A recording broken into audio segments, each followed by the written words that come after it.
Good evening, ladies and gentlemen. Tonight we have a double treat. We'd like to announce the first and the last appearance of Montgomery Clift, an interview show on television. Now, this was the introduction that we had written. For the next hour, you're in for a special treat. A close-up of a famous motion picture actor described by the Hollywood press as the male Garbo, a star admired by millions who abhors publicity, shuns his public and yet has a personal magnetism that keeps his fans loyal. Currently starring in one of the year's most dramatic motion picture successes, Freud, Montgomery Clift isn't the enigma, isn't the cold, elusive, inhibited person Hollywood would make you believe. He's a warm and friendly and down-to-earth guy you get to like better the better you know him. Tonight we're going to let you know him better, to erase a phony image and paint an accurate and living portrait of a man who also happens to be a star. Now, if you'll pardon us for a minute or so, we'll be back with our guest, Mr. Montgomery Clift.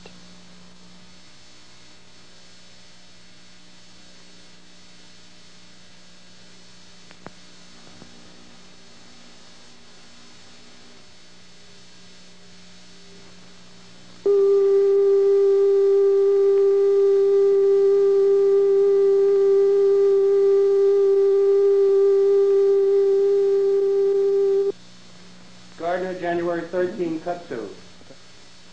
10, 9, 8, 7, 6, 5, 4, 3. Monty, this is wonderful, this orange juice, and I think we'll let the folks know that it's not spiked. No, that's because, funny. Somebody did a show once, and I think Gleason was on it, and they kept drinking and drinking. By the time they end up, brother, were they really stoned, you know?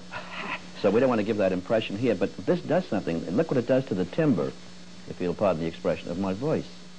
You sound marvelous, Simon. Why do you... By the way, I must tell you something, which is a joke which I heard about W.C. Fields.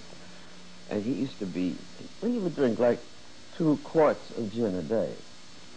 Which I must say, in a vague way, one must admire somebody being able to do that. But he would have this glass of orange juice, well spiked.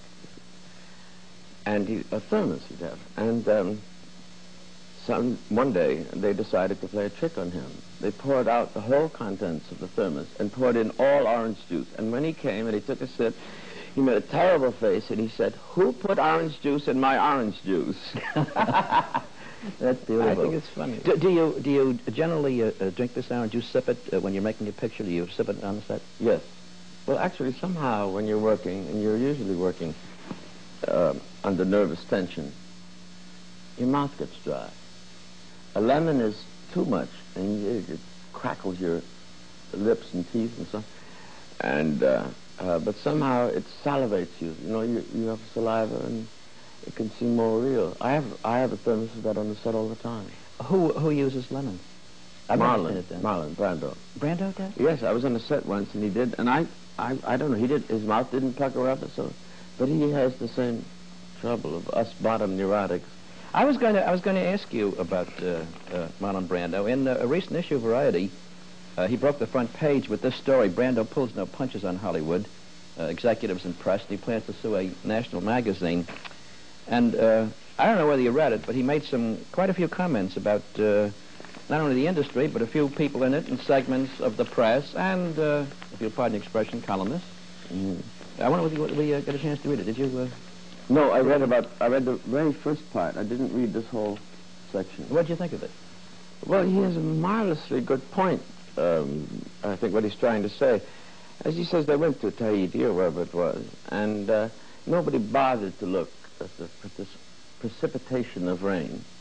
They were going to go in the worst time of the year for rain. They eventually had to come back, as you know, to California. Mm-hmm. And he's absolutely right. I found it out recently most flagrantly in the movie Freud, which is running now. That the executives try to sort of hide their tracks by blaming it on the poor fellow who has to act it. A set isn't built in time, they blame the actor.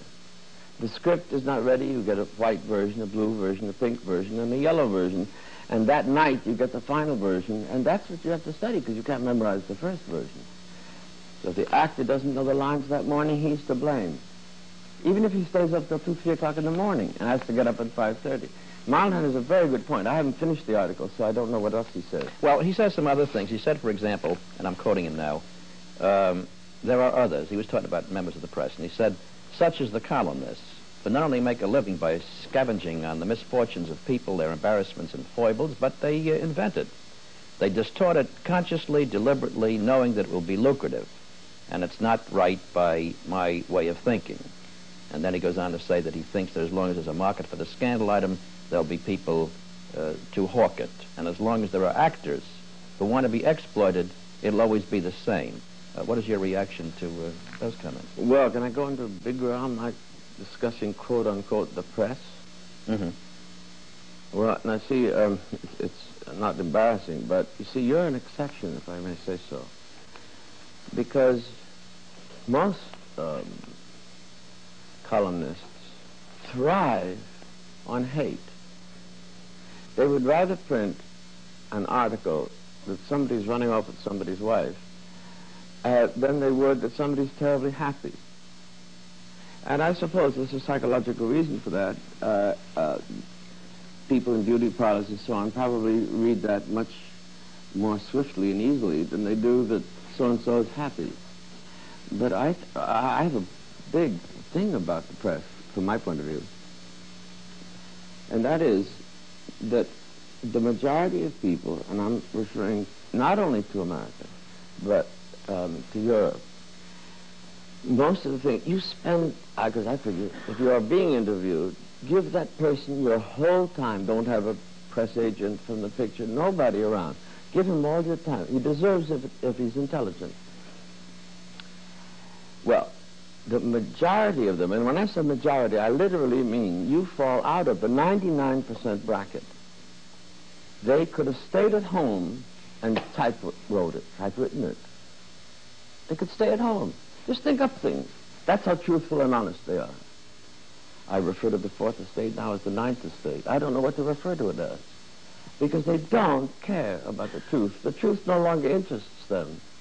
I got to interrupt. I agree with you in part, but I think your percentage is a little unfair. 99%, no. All right, I'll say 89. I'll settle. All right, so we got a deal? Yeah. Good, the show's over. Not yet. But it's when you do really give of yourself, it's as though it's not even like winding up on the cutting room floor. They fabricate, and when they ask you questions, they try and fit them into an angle. That's death. They fit this into an angle. They fit this into an angle. But they don't come openly, like you asked me a few questions the other day. And, but you asked wanting to know the answer. They don't want to hear the answer. They could write down the answer in their own bedroom.